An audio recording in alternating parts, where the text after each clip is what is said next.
Les congés payés. Tout salarié a droit à 2,5 jours ouvrables de congés payés par mois. Attention, le droit du travail entend par mois 4 semaines de travail effectif. Nous verrons tout à l'heure comment nous allons effectuer le calcul.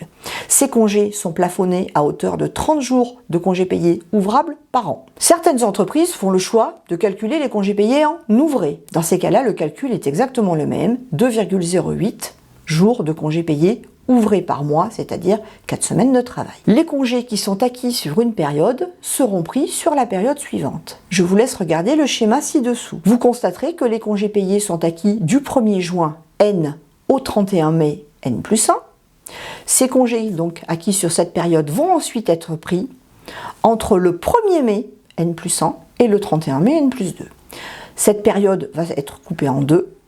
On va avoir une première période dite la période légale de prise de congé qui va du 1er mai au 31 octobre et ensuite la période dite de congé fractionné qui va du 1er novembre au 31 mai.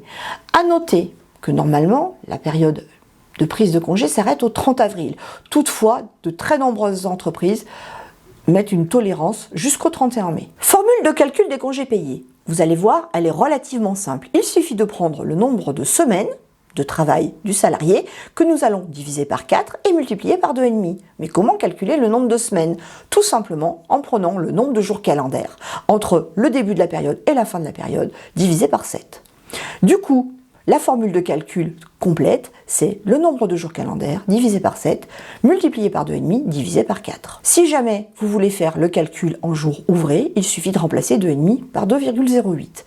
Et surtout, n'oubliez pas d'arrondir au chiffre supérieur à la fin de la période. C'est une obligation légale. Représentation des congés payés sur le bulletin de paye. Comme toutes les absences, les congés payés vont faire l'objet d'une ligne de déduction. Absence congé payé du temps au temps, rappelez-vous, il faut bien mettre les dates, ne pas oublier le samedi, bien évidemment. Mode de rémunération de l'indemnité de congé payé. On va voir qu'il y a deux façons de calculer l'indemnité de congé payé.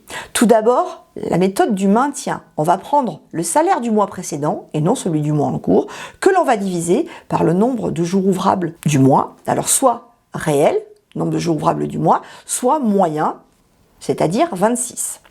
Deuxième méthode, la méthode dite de la base dixième. On va prendre le montant de la totalité des salaires de la période d'acquisition que l'on va diviser par 10 et que l'on va ensuite diviser par le nombre de jours de congés payés acquis. On va comparer ces deux méthodes et on va choisir la plus avantageuse des deux.